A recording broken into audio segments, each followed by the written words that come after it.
Hello everyone. In this video, I'll explain the story for Standard 9 Literature, A Horse and Two Goats in detail. Now everybody keep your book with you, and before listening to the explanation, you better write down the meanings of the difficult words from your workbook. Now, the story takes place in Kritam, one of the smallest of India's 700,000 villages.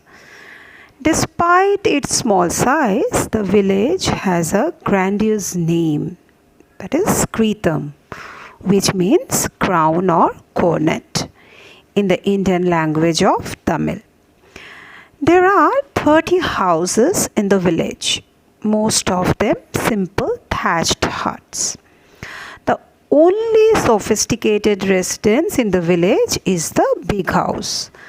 It is a brick and cement building from whose well the local villagers get their water. Now Muni, an old goat herder, lives with his wife in one of the huts.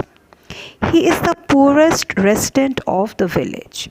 Every day he herds his flock of 40 goats and sheep to the highway on the outskirts of the village and lets them graze as he sits and watches them. Now there is a drumstick tree in front of his house where he ties his goats. He often shakes the branches of the tree and a few drumsticks fall down and he derives his mill out of it.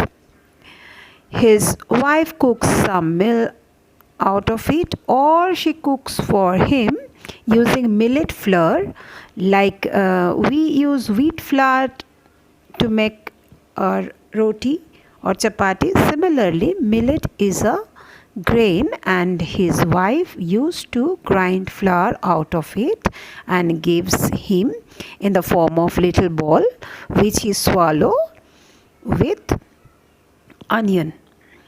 Now she gives him as his nourishment.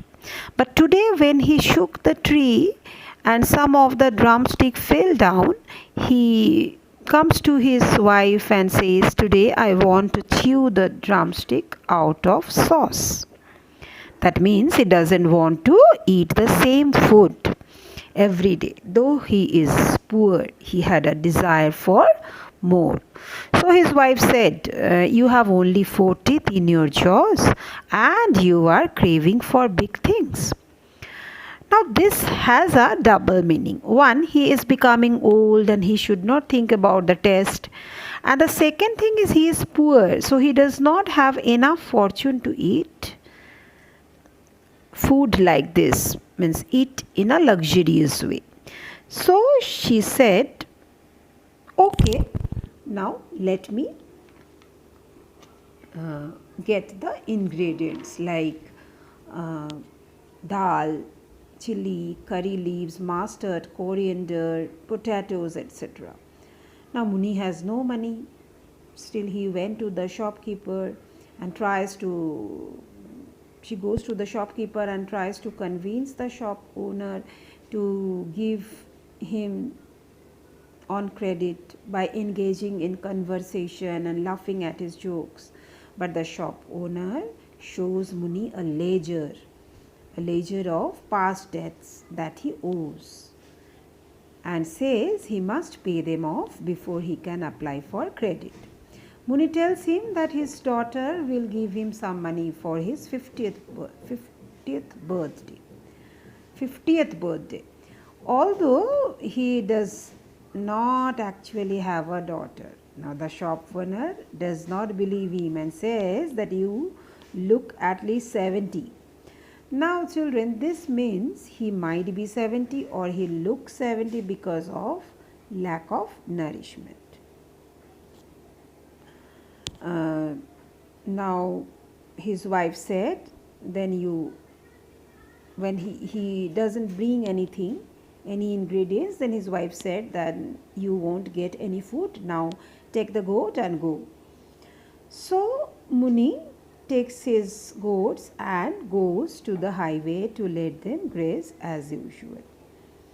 Now, here we find an interesting trait of his wife, that Muni leaves the house obediently because she knows that his wife will somehow conjure up something and prepare a meal for him. Now, she must be going to the big house and do some work to get some money.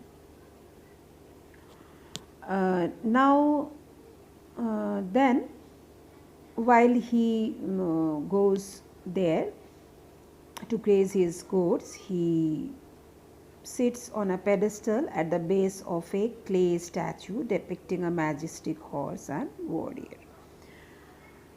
Now, here in this place, we also come to know that Muni is childless, progeny none. God has not blessed with lot many children. So then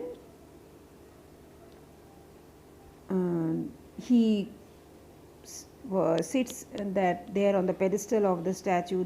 Now about the statue, what we come to know, the statue had been there since Muni was a young child, and his grandfather had explained him that the horse in the statue was a reference to the mythical horse Kalki, who according to Tamil legend will come to life when the world ends and trample all bad men. Now Muni sits on the pedestal and watches the highway and see lorries, buses passing through to feel connected to the larger world. And as I said earlier, children, though he is poor, he has a desire for more, like eating good things, going out of the village, and he has a curiosity. He has curiosity to know the outer world, living in a tiny village. Now, the horse is described to be made of beaten clay, and beside it standing a warrior with moustache, bulging eye, and aquiline nose. Now, what happened?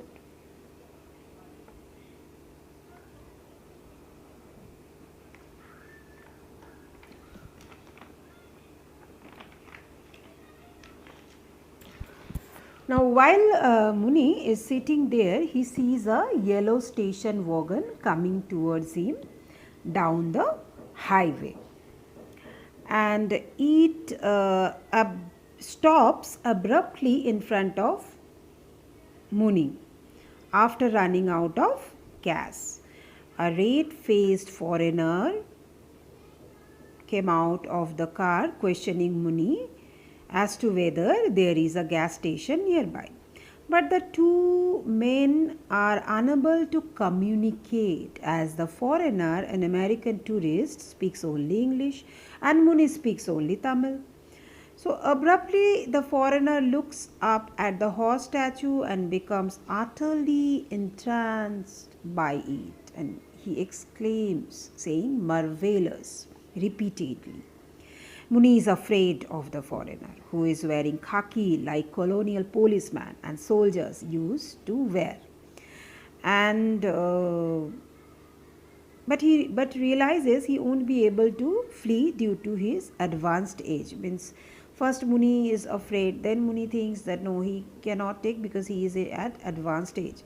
Now after gazing at the statue some more time, the foreigner suddenly greets Muni directly, and Muni responds with the only English expressions he knows, that is yes and no.